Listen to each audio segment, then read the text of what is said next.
untuk kita semua insyaAllah. Jemaah berkat Allah, dalam surah Al-Baqarah 134 Allah Subhanahu wa Ta'ala menyatakan satu kalimat, wa anfiqu fi sabilillah, berikanlah atau belanjakanlah hartamu di jalan Allah. Wa la tulqu bi aydikum ila tahlukah, janganlah engkau membinasakan dirimu sendiri, atau janganlah engkau bawa dirimu dalam kebinasaan. Wa ahsinu, berbuat baiklah, innallaha yuhibbul muhsinin, sesungguhnya Allah menyukai, mencintai orang-orang yang berbuat baik. Nah, jemaah berkat Allah, ayat ini turun karena ada keinginan beberapa sahabat di penghujung hidup Nabi untuk tidak lagi berperang, tidak mau lagi berperang, tapi bukan keputusan yang bulat. Artinya mereka berkeinginan, mereka sudah lelah dalam perang, maka Allah turunkan ayat itu. Allah katakan, tetaplah engkau membelanjakan hartamu di jalan-jalan Allah. Jadi Allah ingin ingatkan dulu bahawa harta itu yang benar-benar menjadi milik kita dari dunia sampai akhirat hanya apa yang pernah dibawa di jalan-jalan Allah.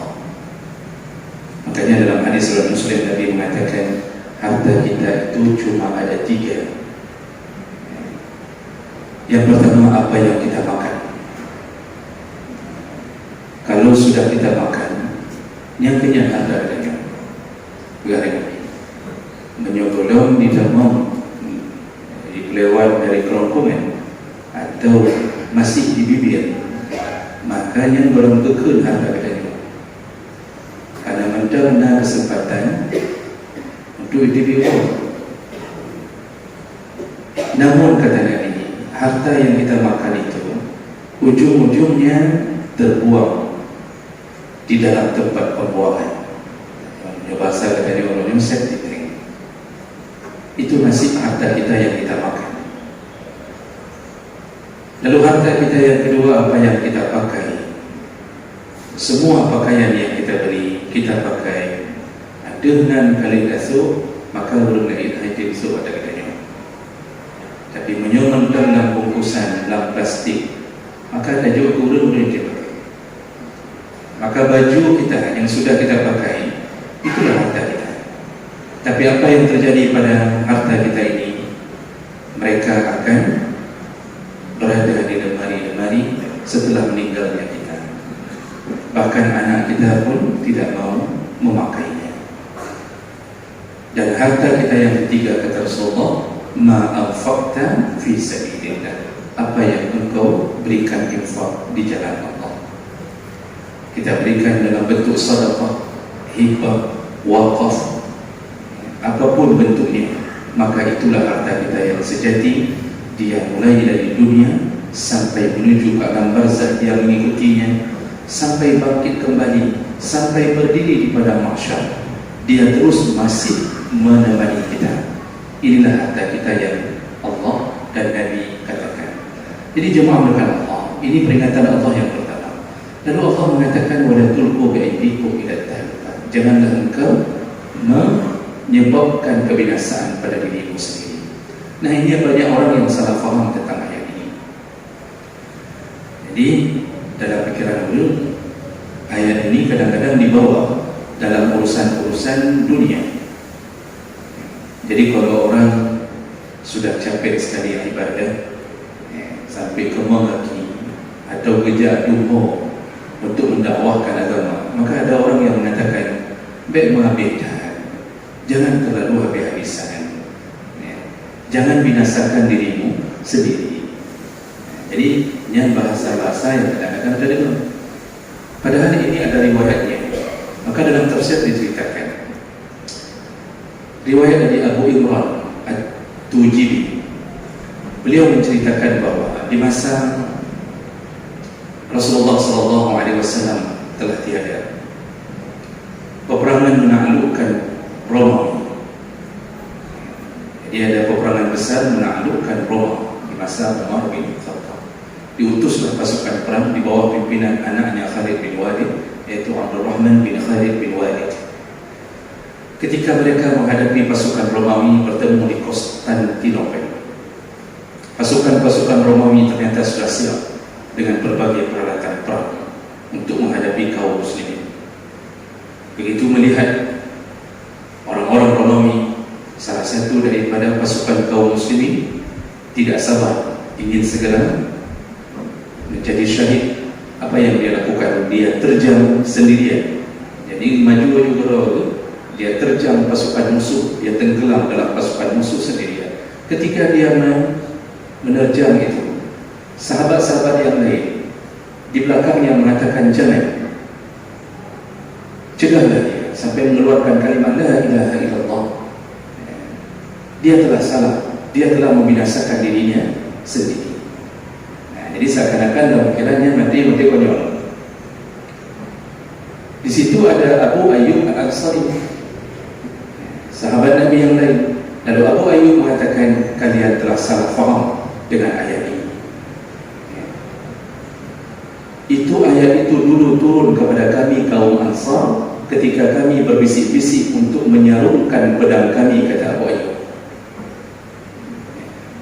Jadi ketika kami berbisik-bisik, pasti akan perang, akan perang. Ini akan tidak biur, akan tidak pensiun dari perang. Ketika mereka berbisik-bisik di belakang Nabi karena kelelahan mereka berperang, lalu kemudian Allah turunkan ayat itu kepada Nabi. Tentu Nabi tahu apa yang terjadi dari bisikan-bisikan para sahabat. Allah katakan, tetaplah engkau berjuang, infakkan hartamu di jalan Allah, janganlah engkau binasakan dirimu sendiri. Apa maksud membinasakan diri sendiri? Kata Abu Ayyub, yang dimaksud adalah berhenti perang. Kalau sudah menyarungkan pedang, kalau sudah berhenti perang, menyuhanadi rencana berjihad di jalan Allah, maka di saat itulah engkau jatuh ke dalam kebinasaan. Rupanya kedegian maksud Allah. Dunia ini tidak diciptakan untuk orang Islam sebagai surga. Dunia ini diciptakan untuk orang mukmin adalah sijnun, yaitu penjara. Hadis Nabi riwayat Bukhari Muslim. Ad-dunya sijnul mu'min wa jannatul kafir. Dunia ini adalah penjara bagi kita. Maka kita akan diperlakukan seperti orang-orang dalam penjara, penuh dengan bala, penuh dengan ujian, penuh dengan musibah, penuh dengan hinaan. Tidak terhormat kita di dunia. Kalau seandainya seorang mukmin merasa bahwa dunia adalah tempat yang abadi untuk mencapai kebahagiaan, dia binasa. Makanya jangan fikir bahwa hari ini saudara-saudara kita yang sedang berjuang di Palestina dibantu dengan beberapa pasukan jihad dari Lebanon dan Syria, jangan fikir bahwa mereka itu sedang terhina. Tidak. Sebaliknya, kitalah yang harus berfikir panjang kebetul Yahudi bertanya oleh Allah agar mereka menumpuk syahid bagi awalnya. Allah sedang memuliakan mereka.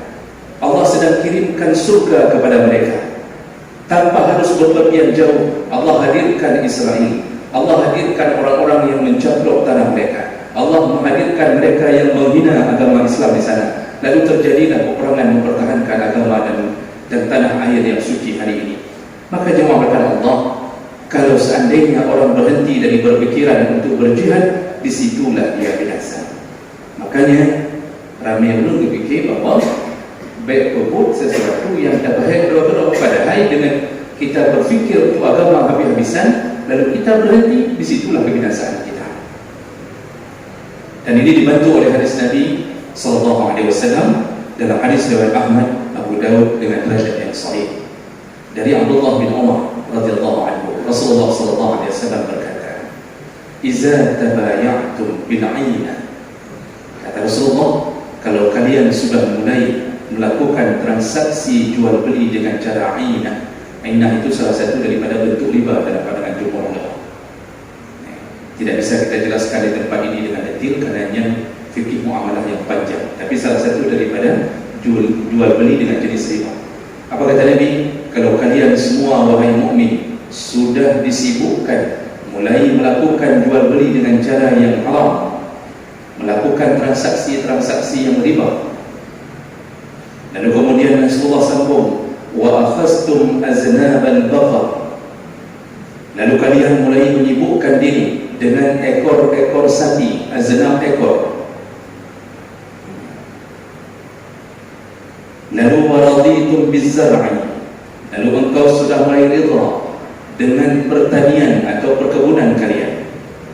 Wa taraktumul jihad, dan engkau sudah mulai meninggalkan jihad. Fa akhastum zalulan, di saat itulah Allah hinakan engkau. Allah hinakan engkau dan hidupmu di dunia dan di akhirat, dan tidak akan berubah. La yatahaddats hatta tarji'a ila dinikum, tidak akan berubah keadaan itu sampai engkau kembali kepada agama. Ini apa yang mau Nabi katakan? Cuma kepada Allah. Lihatlah tadi Nabi mewanti-wanti 4 perkara, menyokap buah perkaranya, na saja katanya, atau salah satunya, maka kita akan dihinakan Allah di dunia di akhirat. Dengan hadis yang sahih ini diberitakan. Tadi yang pertama Nabi sebutkan bahawa engkau mulai melakukan transaksi yang haram.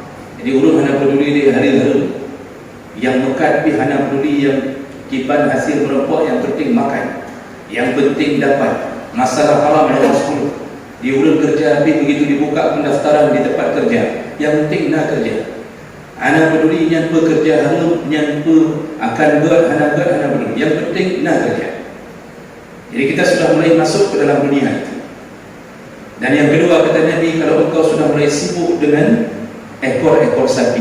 Apa maksudnya? Para ulama masyarakat hadis ini mengatakan, yaitu orang-orang sibuk dengan peternakannya, sibuk dengan hewan-hewan peliharaannya. Jadi orang malam hanya rabi lemah tadi. Sampai na waktu maghrib udah rabi lemah. Sampai na hanya ada pupu yang 4 lemah 4 dulu. Sembahyang maghrib hanya sembahyang isya. Dari pagi hidupnya hanya dengan peternakan terus-terusan. Yang pelihara ayam, pelihara bebek, natribai, manok natribai ti, nyan pun langgerpok laju-laju, leho wadah bam hana terus, asar apalagi, maghrib pun tak datang. Hidup hanya memikirkan bagaimana hasil penjualan. Hidup hanya memikirkan biar pun manok, biar pun itu. Entik goblok, nampak paling baju alinya, tuh alinya alinya mekat katanya. Nyan itu. Itu yang kedua kata Nabi. Yang ketiga, engkau rida dengan pertanian. Nah yang model, nyan kebun sawah itu menjadi hidupnya. Jadi hana pikirin, hana Quran tidak pernah tersentuh. Jadi urung katanya kadang-kadang ukuran dengan Quran yang penting bisa baca. Tapi hana baca. Makanya waktu ada yang dia baca Quran, dia nantau dia baca Quran, dia nantau. Pada betul ke hana baca, dia betul nantau baca Quran. 30 tahun tidak pernah baca Quran. Jadi dikiranya pahala itu mengalir hanya dengan bisa baca Quran. Yang kesalahan paling banyak. Paling banyak kesalahan ini. Maka tidak pernah dia bersentuhan lagi dengan agama. Disibukkan apa? Sawah ladangnya, kebunnya, hasil panennya. Yang na kebun kawin, na kebun bohrin, na nyo, na ji, yang urut-urut jat bengah dari rumah sampai tu kebun wang lah. Tidak peduli siang malam salat sudah tidak menentu. Tidak ada lagi amalan-amalan sunnah. Nabi mengatakan kalau engkau sudah terjun yang ketiga, disambung dengan yang keempat, wa taraktumul jihad, engkau tinggalkan jihad. Engkau tinggalkan jihad. Kalau sudah 4 perkara, tidak ada lagi rencana berjihad, tidak ada lagi terbersih di dalam hati keinginan untuk mati syahid. Kamangat dalam rumah 2 tingkat, sudah enak di dalam mobil Pajero dengan AC yang luar biasa dinginnya. Kita dalam lubang hana rasa. Hidup sudah begitu-begitu saja. Sabtu minggu pergi cari waterboom, cari 4 kerung yang jemana. Yang waktu tak dengar Pak TV kiban syarah katanya, di Palestina dihancurkan oleh Israel. Tidak ada rasa sedih, tidak ada rasa keinginan untuk menolong mereka. Engkau telah meninggalkan jihad, kata Rasulullah. Kalau 4 perkara ini telah terjadi, apa yang terjadi jemaah Allah? Nabi mengatakan, engkau dihinakan oleh Allah di dunia dan di akhirat. Dan inilah yang terjadi hari ini. Urang terhina, Islam diinjak-injak, tidak ada marwah. Dulu waktu perang Tabuk, dipimpin langsung oleh Rasulullah. Orang-orang Roma menunggu di Tabuk. Rasulullah harus berjalan dari Madinah ke Tabuk 800 km. 800 km berjalan dengan kuda, sebahagian berjalan, sebahagian dengan unta. Masya Allah, belum sampai ke Tabuk, orang-orang Roma begitu mendengarkan dari kurirnya bahwa Rasulullah sudah sampai kira-kira 100 km lagi akan sampai ke mereka. Mereka semua berlarian, mandul keluar, mengundurkan diri, tidak menyangka begitu hebatnya jihad kaum muslimin. 70 meter hana masalah, 70 kilo hana masalah baunya, dengan pedang di tangan, perjalanan sampai berbulan-bulan hanya untuk menghadapi pasukan Roma. Gentar orang kafir. Hari ini bagi dengan Islam, Masya Allah, terhinakan. Kenapa? Kita sibuk dengan dunia kita, sibuk dengan urusan dunia, sehingga kita meninggalkan kecintaan kita terhadap agama dan jihad. Inilah penyakit kita hari ini. Hub dunia, terlalu cinta pada dunia, lalu kita benci kepada kematian. Di saat itulah kita terhina. Maka jemaah Allah, sebagai penutup khutbah kita, ingat-ingat Nabi pernah mengatakan dalam hadis bahawa man laqiya Allah, barang siapa yang berjumpa dengan Allah nanti, walam yajid fi nafsihi asran minal jihad, dan dia dan Allah tidak menemukan sedikit pun bekasan jihad di hatinya, mulai dari ujung kepala sampai ujung kaki, tidak ada sedikit pun bekasan jihad, tidak terbersit pun keinginan untuk berjihad, maka di saat itu bertemu Allah dalam keadaan lasmah, kata Nabi, yaitu imannya telah retak, imannya telah robek. Sedangkan kita selamat masuk surga dengan iman. Maka oleh karena itu tidak layak hari ini orang yang tidak berjuang apapun, cuma duduk pada TV tagai ni keadaan pegah bakau Israel kali bomlo, kali merdoh urang meninggal dunia waktu di rumah sakit baru. Cuma yang tagai pesapat penghana, keinginan hana. Maka oleh karena itu tidak bisa kerahkan apapun dengan bentuk tenaga, maka kerahkanlah dengan bentuk harta. Apa yang bisa kita kirimkan kepada saudara kita, agar kita bertemu Allah. Ada sedikit jihad di dalam hati kita. Semoga Allah memasukkan kita ke surga bersama orang-orang yang telah mendahului kita di dalam kesyahidan mereka. Mudah-mudahan Allah Subhanahu wa taala mengumpulkan kita di dalam surganya. Amin ya rabbal alamin. Barakallahu li wa lakum fil Qur'anil azim wa nafa'ani wa iyyakum bima fihi